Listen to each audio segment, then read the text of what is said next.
আপনি যেই দিনকে সর্বকালের সেরা ঈদ বলতেছেন, দেখেন আপনি যদি বলেন 12 রবিউল আউয়াল সর্বকালের সেরা ঈদ, তাহলে এই কথা বলার দ্বারা আপনি প্রথম অপবাদ দিয়েছেন নবী আকরাম সাল্লাল্লাহু আলাইহি ওয়াসাল্লামের। মৌলবী ভালো করে তুমি নোট করো, সাহাবায়ে কেরামগণ দুই ঈদের চেয়েও বেশি না, শুধু তারা সবচেয়ে বেশি আনন্দের দিন কোনটাকে মনে করছিলেন জানোই তো না মৌলবী। নোট করো ভালো করে, দলিল নাও।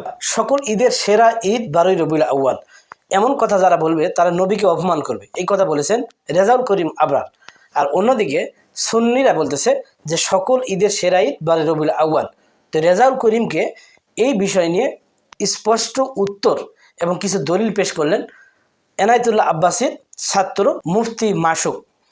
তো সুপ্রিয় দর্শক শ্রোতা, চলুন আমরা সর্বপ্রথম আগে রেজাউল করিম আবরারের সামান্য একটু বক্তব্য শুনে আসি। আপনি যদি বলেন 12 রবিউল আউয়াল সর্বকালের সেরা ঈদ, তাহলে এই কথা বলার দ্বারা আপনি প্রথম অপবাদ দিয়েছেন নবী আকরাম সাল্লাল্লাহু আলাইহি ওয়াসাল্লামের উপর। কেমন অপবাদ?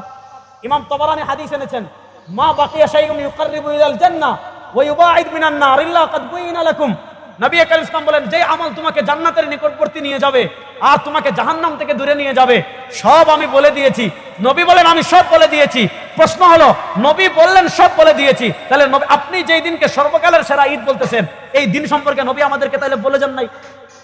শিয়াদের আকীদা হলো তাদের ইমাম কুরআন শরীফ মোট 33 পারা, বুঝলেন? শিয়াদের আকীদা কুরআন শরীফ 33 পারা, 30 পারা নবী মুহাম্মদ সাল্লাল্লাহু নিয়ে আসছেন। আর কিয়ামতের আগে যখন উম্মাহ ফিতনায় পড়বে, তাদের কোন ইমাম পাহাড়ের কোন গুহায় আসেন, ওই ইমাম আরো 3 পারা নিয়ে আসবেন। ওই শিয়ারা বলে কোরআন অপূর্ণ, আর হেরা বলে নবী ঈদ পরিপূর্ণ করে দিয়ে দেন না, এই জন্য নিজেদের থেকে আরেকদিন বানাইতে হয়। এজন্য আগামীকাল এটা আমাদের ঈদ, আমাদের ঈদ যেগুলো নবী বানিয়েছেন। আমি যেটা বললাম যে বর্তমানে বাংলাদেশে ইশকে রাসূলের নামে ভয়ঙ্কর ভাবে দেয়া আসছে শিইয়ত। বর্তমান বাংলাদেশে আমাদের দিকে ভয়ঙ্কর ভাবে দেয়া আসছে শিইয়ত। এ ভাইয়া বসো তোমরা। চট্টগ্রামের এক বড় বড় বিশাল দরবার আছে, যেই দরবারগুলো এখন শিয়াদের আখড়ায় পরিণত হয়েছে। সেই দরবারগুলোর কাজ কি? মুহররম মাস আসলে অথবা যখন কোনো আলোচনা করবে ইশকে রাসূলের আলোচনার নামে, আহলে বাইতের মহব্বতের নামে, তাদের আর কোনো ডিউটি নাই, তাদের আর কোনো কাজ নাই। আহলে বাইতের মহব্বতের নামে দিনে রাতে সন্ধ্যায় বিকালে সব সময় হযরতে আমিরে মুআবিয়া রাদিয়াল্লাহু তাআলা আনহুকে গালিগালাজ করে। আমিরে মুআবিয়া সাহাবী বলেছেন কি, আল্লাহর নবী নিজে বলেছেন, আল্লাহুম্মা জাআলহু হাদিয়াম মাহদিয়া। আমিরে মুআবিয়া সাহাবী বলেছেন ইবনে আব্বাস বলেছেন ইন্নাহু ফাকিহুন। আমিরে মুআবিয়া রাদিয়াল্লাহু তাআলা হলেন ফকিহ। হযরত আমিরে মুআবিয়া সাহাবী বলেছেন হযরত উমর। আমিরে মুআবিয়া সাহাবী বলেছেন হযরত আবু বকর তাকে গভর্নর বানিয়েছেন, তাকে গভর্নর রেখেছেন উমর, তাকে গভর্নর রেখেছেন উসমান। হযরত আমিরে মুআবিয়া রাদিয়াল্লাহু তাআলা আনহু তিনি হলেন কাতিবুল ওয়াহী। ইমাম ইবনে খালদুন লিখেছেন, মুকদ্দিমা ইবনে খালদুনে পাবেন, আল্লাহর নবী সাল্লাল্লাহু আলাইহি ওয়াসাল্লামের ওহী লিখতেন মুআয ইবনে জাবাল। যখন হযরত আমিরে মুআবিয়া রাদিয়াল্লাহু তাআলা আনহু ইসলাম গ্রহণ করেছেন, হযরত আমিরে মুআবিয়া রাদিয়াল্লাহু তাআলা আনহুকে রাসূল করিম সাল্লাল্লাহু আলাইহি ওয়াসাল্লাম ওহী লেখার দায়িত্ব দিয়েছিলেন। তিনি ছিলেন ওহী লেখক সাহাবী, তিনি ছিলেন উম্মাহর একজন মহান সাহাবী। সুতরাং যারা আমিরে মুআবিয়ার সমালোচনা করবে তারা শিয়া, যারা আমিরে মুআবিয়া রাদিয়াল্লাহু তাআলার দিকে আঙ্গুল তুলবে তারা। সুতরাং দেখেন আমাদের সমাজে এখন কেউ আছে সরাসরি গালি দিবে, কেউ আছে আমিরে মুআবিয়া রাদিয়াল্লাহু তাআলাকে সরাসরি গালি দিবে। দেখেন মাওলানা মওদুদী মরহুমের সাথে আমাদের আকাবিরে দেওবন্দের যে কয়েকটা জায়গায় ইখতিলাফ লেগেছিল, কথা ভালো করে শুনবা ছাত্র ভাইরা। মওদুদী মরহুমের অনেক ভালো কাজ আছে, আমরা প্রশংসা করি, তার লিখনী আছে অনেকগুলো ভালো ভালো, কিন্তু তার সাথে আমাদের মৌলিক ইখতিলাফের জায়গা একটা ছিল। তিনি একটা কিতাব লিখেছেন খিলাফত ও মুলকিয়াত। সেই কিতাবের মুলকিয়াত অধ্যায় দিয়ে তিনি প্রথম সমালোচনা করেছেন হযরত উসমান রাদিয়াল্লাহু তাআলা আনহু। হযরত উসমান রাদিয়াল্লাহু তাআলা পলিসি নিয়ে তিনি ইখতিলাফ করেছেন, সমালোচনা করেছেন। তিনি তার নিকটাত্মীয়দেরকে পদায়ন করেছেন বলে অভিযোগ করেছেন, অথচ নিকটাত্মীয়কে পদায়ন করার অভিযোগ করেছিল রাফিদীরা, যেটার খণ্ডন করে গিয়েছেন শাইখুল ইসলাম ইবনে তাইমিয়া। আমি না, শাইখুল ইসলাম ইবনে তাইমিয়া রাহিমাহুল্লাহ আমাদের আকীদার ইমামও না, আমরা তাকে আমাদের আকীদার ইমামও মানি না। হ্যাঁ, তিনি উম্মাহর একজন মহান ইমাম, অনেক খিদমত করেছেন, তার জন্য আমরা তাকে শ্রদ্ধা করি, তার জন্য দোয়া করি, কিন্তু তার দেহবাদী আকীদা আমাদের আকীদা না। তার ফানাউ নারি জাহান্নাম। ইবনে তাইমিয়া রাহিমাহুল্লাহর ভয়ঙ্কর যতগুলো আকীদা ছিল, তার ভিতরে একটা আকীদা ছিল, ইবনে তাইমিয়া রাহিমাহুল্লাহর আকীদা ছিল জাহান্নামের আগুন নিভে যাবে। নাউযুবিল্লাহ। এগুলো আমার সুপ্রিয় দর্শক, রেজাউল করিম আবরার সাহেব তিনি বললেন যে সকল ঈদের সেরা ঈদ যারা বলবে তারা নবী করিম সাল্লাল্লাহু আলাইহি ওয়াসাল্লামকে অপমান করবে। তো এই কথার এখন চরম উত্তর দিয়ে দিলেন ডক্টর এনায়েতুল্লাহ আব্বাসীর ছাত্র মাসুক। চলুন আমরা তার বক্তব্য শুনে আসি। সাহাবায়ে কেরামগণ দুই ঈদের চেয়েও বেশি না, শুধু তারা সবচেয়ে বেশি আনন্দের দিন কোনটাকে মনে করছিলেন জানোই তো না মৌলবী। নোট করো ভালো করে, দলিল নাও। সহিহুল বুখারী 1761 পৃষ্ঠা 3925 নম্বর হাদিস, হযরত বারা ইবনে আযিব রাদিয়াল্লাহু তাআলা আনহু থেকে বর্ণিত, তিনি বলেন, ফামা রাআইতু আহলাল মাদিনাতি ফারিহু বিশাইইন ফারাহাহুম বিরাসূলিল্লাহি সাল্লাল্লাহু আলাইহি ওয়াসাল্লাম। প্রিয় নবীজি সাল্লাল্লাহু আলাইহি ওয়াসাল্লাম যেই দিন মদিনা মুনাওয়ারায় আগমন করেছিলেন, সেই দিন অর্থাৎ সেই দিন ছিল 12 রবিউল আউয়াল। সেই দিন মদিনাবাসীগণ এতটাই আনন্দিত হয়েছিলেন যে সাহাবী বলতেছেন যে আমি অন্য কোনো কিছুতে অন্য কোনো দিন সাহাবীদেরকে এত বেশি আনন্দিত হতে দেখি নাই। যে সাহাবী রিওয়ায়াত করতেছেন উনি বলতেছেন যে প্রিয় নবীজি সাল্লাল্লাহু আলাইহি ওয়াসাল্লাম যেদিন মদিনায় আগমন করেছেন ওই দিন সাহাবায়ে কেরামগণ এত খুশি হয়েছেন যে সাহাবায়ে কেরামগণকে অন্য কোনো দিন অন্য কোনো কিছুতে এত আনন্দিত হতে দেখি নাই। তাহলে সাহাবায়ে কেরাম 2 ঈদের চেয়েও বেশি, সব কিছুর চেয়ে বেশি প্রিয় নবীজির আগমনের খুশিতে খুশি হয়েছেন, আনন্দিত হয়েছেন, সবচেয়ে বড় আনন্দ মনে করছেন। এই মৌলবী তো এটি পড়ে নাই। এই দলিল, এই যে সহিহ বুখারীর এই দলিলই তো বোঝা যায় যে 12 রবিউল আউয়াল। চিন্তা করেন যে মদিনায় আগমনের দিনটাও ছিল 12 রবিউল আউয়াল তারিখ, একই তারিখ ছিল। প্রিয় নবীজির মিলাদুন নবীর যে তারিখ, মদিনায় আগমনেরও সেই একই তারিখ। শুধু মদিনায় আগমনের কারণে সাহাবীগণ সেই দিনটিকে সবচেয়ে বড় আনন্দের দিন মনে করছে। তাহলে এই একই তারিখে 12 রবিউল আউয়ালে প্রিয় নবীজি সাল্লাল্লাহু আলাইহি সাল্লাম এই দুনিয়ায় তাশরীফ আনছেন। তাহলে নিঃসন্দেহে সবচেয়ে বড় সর্বশ্রেষ্ঠ আনন্দের দিন, ঈদের দিন 12 রবিউল আউয়াল, মিলাদুন নবীর দিন। এতে কোনো সন্দেহ নাই, বিন্দু পরিমাণ সন্দেহ নাই। শুধু কি এতটুক, সাহাবীগণ এই 12 রবিউল আউয়াল মানে প্রিয় নবীজি সাল্লাল্লাহু আলাইহি সাল্লাম মদিনায় যে দিন আগমন করেছিলেন 12 রবিউল আউয়াল, মিলাদুন নবীর দিনের তারিখটাই, এই দিনকে এত নুরানি দিন, এত বরকতময় দিন মনে করতেন যে অন্য কোনো দিনকে এত বরকতময় আর নুরানি দিন মনে করতেন না। দলিল নেন, মুস্তাদরাক আলা সহিহাইন 3য় খণ্ড 14 পৃষ্ঠা 4271 নং হাদিস, হযরত আনাস রাদিয়াল্লাহু তাআলা আনহু হতে বর্ণিত, তিনি বলেন, শাহিদতু ইয়াওমা দাখালান নবিয়্যু সাল্লাল্লাহু আলাইহি ওয়াসাল্লাম আল মদিনাতা ফালাম আরা ইয়াওমান আহসানা ওয়ালা আদওয়া মিনহু। আমি নিজে সাক্ষী যেই দিন রাসূলুল্লাহ সাল্লাল্লাহু আলাইহি ওয়াসাল্লাম মদিনায় আগমন করেছিলেন সেই দিন অর্থাৎ 12 রবিউল আউয়াল, এই দিনটার চেয়ে শ্রেষ্ঠ দিন, নুরানি দিন আমি আর কখনোই দেখি নাই।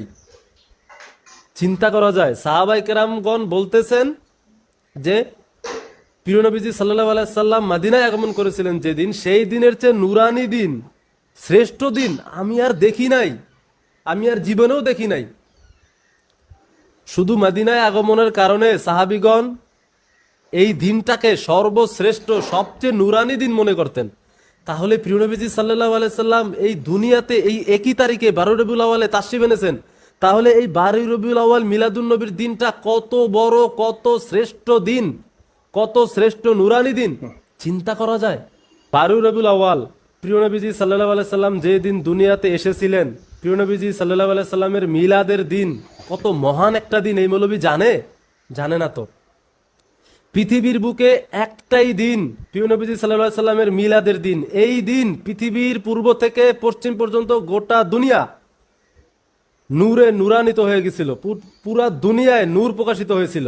দেখেন দলিল, হিজরি 1ম শতাব্দী অর্থাৎ 1300 বছর আগে ইমাম ইবনু সাদ রাহমাতুল্লাহ এর লিখিত কিতাবু তবকাতিল কবির 1ম খণ্ড 82 পৃষ্ঠার সহিহ হাদিস, সাহাবী ইবনে আব্বাস রাদিয়াল্লাহু তাআলা আনহু হতে বর্ণিত, আন্না আমিনাতা বিনতা ওয়াহাবিন قالت فلما فصل مني خرج معه نور أضاء له ما بين المشرق إلى المغرب। অর্থাৎ প্রিয় নবীজি সাল্লাল্লাহু আলাইহি সাল্লামের আম্মা জান বলতেছেন, প্রিয় নবীজি সাল্লাল্লাহু আলাইহি সাল্লাম যখন জন্ম নিলেন তখন এমন একটি নূর বের হলো যে নূরের আলোতে পূর্ব থেকে পশ্চিম গোটা দুনিয়া আলোকিত হয়ে গিয়েছিল। সুবহানাল্লাহ। চিন্তা করেন ভাইয়েরা, প্রিয় নবীজি সাল্লাল্লাহু আলাইহি সাল্লামের মিলাদের দিন, ঈদে মিলাদুন নবীর দিন কত শ্রেষ্ঠ দিন যে এই একটা দিনেই পৃথিবীর এক প্রান্ত থেকে আরেক প্রান্ত গোটা পৃথিবীতে নূর প্রকাশিত হয়েছিল, গোটা পৃথিবী প্রিয় নবীজির নূরে আলোকিত হয়ে গিয়েছিল। কি খায়া মৌলবী হইছো তুমি? ঘাস খায়া মৌলবী হইছো? যেই দিন প্রিয় নবীজি সাল্লাল্লাহু আলাইহি সাল্লামের পবিত্র মিলাদের কারণে যেই দিনে পুরা দুনিয়ায় আলো প্রকাশিত হয়েছিল, ওই দিনটা যে সর্বশ্রেষ্ঠ দিন এতটুকুও বুঝো না তুমি? কি খায়া মৌলবী হইছো? বছরে তো 2 ঈদ আছে, তারপরে কেন আমরা প্রিয় নবীজির মিলাদের দিনকে, মিলাদুন্নবীর দিনকে সর্বশ্রেষ্ঠ আনন্দের দিন, সবচেয়ে বড় ঈদের দিন বানাই? 2 ঈদ তো শুধু বেটা মুসলমানের জন্য, শুধু মুসলমানদের জন্য। আর প্রিয় নবীজি সাল্লাল্লাহু আলাইহি সাল্লামের মিলাদের ঈদ, মিলাদের আনন্দ সমগ্র জগতের জন্য ছিল। দলিল দেখ, আল বেদায়া ওয়ান নেহায়া, 9ম খণ্ড 408 পৃষ্ঠার সহিহ হাদিস। হযরত ইবনে আব্বাস রাদিয়াল্লাহু তাআলা আনহু তিনি দীর্ঘ হাদিস বর্ণনা করেছেন। হাদিসের মূল কথাটা হলো, মিলাদুন নবীতে পাহাড়, পর্বত, নদী, সমুদ্র, প্রাণী জগৎ, আসমান, জমিন সবকিছু একে অপরকে সুসংবাদ দিতেছিল এবং বলতেছিল, আবশিরু ফাকাদ আন লি আবিল কাসিমি আইয়াখরুজা ইলাল আরদি মাইমুনান মুবারাকান। সবাই আনন্দের সাথে সুসংবাদ দেও, কারণ আজ প্রিয় নবীজি সাল্লাল্লাহু আলাইহি সাল্লামের বরকতপূর্ণ শুভ জন্ম হবে, প্রিয় নবীজির মিলাদ হবে। 2 ঈদ তো বাটা শুধু মুসলমানের জন্য, আর মিলাদুন নবীর দিন আনন্দ করা হয়েছে আসমানে, জমিনে, পানিতে, সমগ্র প্রাণী জগৎ। এই হাদিস তো স্পষ্ট প্রমাণই করে দেয় যে যেদিন প্রিয় নবীজি সাল্লাল্লাহু আলাইহি সাল্লাম এই দুনিয়াতে এসেছিলেন, প্রিয় নবীজির মিলাদের দিন, সেই দিনটায় সব কিছু পুরা সৃষ্টি জগৎ আনন্দ করছিল। তার মানে এইটার চেয়ে, এই দিনের চেয়ে বড় আনন্দ অন্য কোনো দিনের আনন্দ হয় না। যত কিছু আছে আল্লাহর সৃষ্টি জগতে, বা যত দিন আছে বছরে, সব কিছুর আনন্দ একদিকে, আর মিলাদুন নবীর আনন্দ সবচেয়ে, সবার ঊর্ধ্বে, সবচেয়ে বড়, সর্বশ্রেষ্ঠ। এই দলিল তো স্পষ্ট প্রমাণ করে। এই মৌলবী তো ফতোয়ায়ে শামী, এই যে কমন একটা ফতোয়ার কিতাব, এটাও পড়ে না এই মৌলবী। যদি পড়তো তাইলে জীবনেও এই মৌলবী এটা বলতে পারতো না কিভাবে প্রিয় নবীজি সাল্লাল্লাহু আলাইহি সাল্লামের মিলাদুন নবীর দিন সর্বশ্রেষ্ঠ ঈদ। এই মৌলবী ফতোয়ায়ে শামী পড়ে নাই, পড়লে এটা বলতে পারতো না। দেখেন ফতোয়ায়ে শামীতে কি লেখা আছে। ফতোয়ায়ে শামী দারু আলিমিল কুতুব এর ছাপা 3য় খণ্ড 528 ও 529 পৃষ্ঠা, এবং নেহায়াতুল এজাজ ফি সিরাতি সাকিনিল হেজাজ 1ম খণ্ড 74 পৃষ্ঠায় স্পষ্ট লেখা আছে, আফদালুল লায়ালি লাইলাতু মাউলিদ সুম্মা লাইলাতুল কদর সুম্মা লাইলাতুল ইসরা ফাআরাফা ফাল জুমআ ফান্নিসফু শাবান ফাল ঈদ। সর্বশ্রেষ্ঠ হলো মিলাদুন নবী, তারপরে শবে কদর, তারপরে শবে মেরাজ, তারপরে আরাফা, তারপরে জুমআ, তারপরে শবে বরাত, তারপরে বছরের 2 ঈদ। সুবহানাল্লাহ। যেখানে কিতাবে স্পষ্ট লিখাই আছে সারা বছরে 2 ঈদ সহ যা যা আছে তার মধ্যে সর্বশ্রেষ্ঠ হচ্ছে ঈদে মিলাদুন নবী সাল্লাল্লাহু আলাইহি সাল্লামের দিন। এই মৌলবী কত বড় জাহেল, কিছুই তো পড়ে নাই। ফতোয়ায়ে শামীটা অন্তত পড়তো, তাইলেও তো বুঝতো মৌলবী, তাও পড়ে নাই। পবিত্র ঈদে মিলাদুন নবী সাল্লাল্লাহু আলাইহি ওয়াসাল্লামকে সকল ঈদের সেরা ঈদ, সর্বশ্রেষ্ঠ ঈদ, এটা বলার অধিকার কোরআন সুন্নাহ আমাদেরকে দিয়েছে। মহান আল্লাহ তাআলা পবিত্র কোরআন মাজিদের সূরা ইউনূসের 58 নম্বর আয়াতে বলেন, কুল বিফাদলিল্লাহি ওয়া বিরহমাতিহি ফাবিযালিকা ফালইফরাহু হুয়া খায়রুম মিম্মা ইয়াজমাউন। অর্থাৎ মহান আল্লাহ তাআলার দয়া ও রহমত পাওয়ার কারণে তোমরা আনন্দ করো, আর এই আনন্দ করা সব কিছুর চেয়ে উত্তম। এই আয়াতে আল্লাহ তাআলা তার রহমত পেয়ে আনন্দ করতে বলেছেন। এখন প্রশ্ন আসে যে আল্লাহ তাআলার রহমত তো অনেক, আল্লাহ তাআলার কোন রহমত পেয়ে এই আয়াতে আল্লাহ তাআলা আনন্দ করতে বলেছেন? কোন রহমত, বিশেষভাবে আল্লাহ তাআলার কোন রহমতটা পেয়ে আল্লাহ তাআলা আনন্দ করতে বলেছেন, কোরআনে নির্দেশ দিয়েছেন আনন্দ করতে? চলেন দেখি। হানাফি মাযহাবের ঐতিহাসিক মুফাসসির ইমাম আলুসি রাহমাতুল্লাহ আলাইহি তার লিখিত তাফসীর রুহুল মাআনি 11তম খণ্ড 141 পৃষ্ঠা, এবং হিজরি 5ম শতাব্দী অর্থাৎ 900 বছর আগে হাম্বলি মাযহাবের ঐতিহাসিক ফকিহ ইমাম ইবনুল জাওজি রাহমাতুল্লাহ আলাইহি তার লিখিত জাদুল মাসির ফি ইলমিত তাফসীর 629 পৃষ্ঠা, এবং হিজরি 3য় থেকে 4র্থ শতাব্দী অর্থাৎ 1000 বছর আগে শাফি মাযহাবের সবচেয়ে বড় ইমামগণের একজন ইমাম মাওয়ারদি রাহমাতুল্লাহর লিখিত তাফসীরুল মাওয়ারদি 2য় খণ্ড 439 পৃষ্ঠা, এবং হিজরি 1ম শতাব্দী অর্থাৎ 1350 বছর আগে তাবিঈ জুবাইর বিন আদি রাহমাতুল্লাহ আলাইহি লিখিত নুসখাতু জুবাইর বিন আদি 52 পৃষ্ঠায় এই আয়াতের তাফসীরে লেখা আছে, সাহাবী ইবনে আব্বাস রাদিয়াল্লাহু তাআলা আনহু বলেছেন এই আয়াতের তাফসীরে, ওয়া বিরহমাতিহি ফালিয়াফরাহু ইয়ানি মুহাম্মাদান সাল্লাল্লাহু আলাইহি ওয়াসাল্লাম সুম্মা তালা ওয়া মা আরসালনাকা ইল্লা রাহমাতাল লিল আলামিন। অর্থাৎ আল্লাহ তাআলা এখানে রহমত পেয়ে মানে মুহাম্মদ সাল্লাল্লাহু আলাইহি ওয়াসাল্লামকে পেয়ে আনন্দ করতে বলেছেন। এটা বলে ইবনে আব্বাস রাদিয়াল্লাহু তাআলা আনহু সূরা আম্বিয়ার 107 নম্বর আয়াত তেলাওয়াত করলেন, যে আয়াতে আল্লাহ তাআলা বলেছেন, নিশ্চয় আমি আল্লাহ মুহাম্মদ সাল্লাল্লাহু আলাইহি ওয়াসাল্লামকে সমগ্র জগতের জন্য রহমত বানিয়ে পাঠিয়েছি। এখন প্রশ্ন আসে, প্রিয় নবীজি সাল্লাল্লাহু আলাইহি ওয়াসাল্লাম সমগ্র জগতের রহমত, এই রহমত পেয়ে আল্লাহ তাআলা আমাদেরকে আনন্দ করতে বলেছেন। আমরা যদি আল্লাহ তাআলার এই রহমত পেয়ে আনন্দ করি, আমাদের এই আনন্দ করাটা কি সবচেয়ে বড় আনন্দ হবে, সর্বশ্রেষ্ঠ আনন্দ হবে, সকল ঈদের সেরা ঈদ হবে, সর্বশ্রেষ্ঠ ঈদ হবে?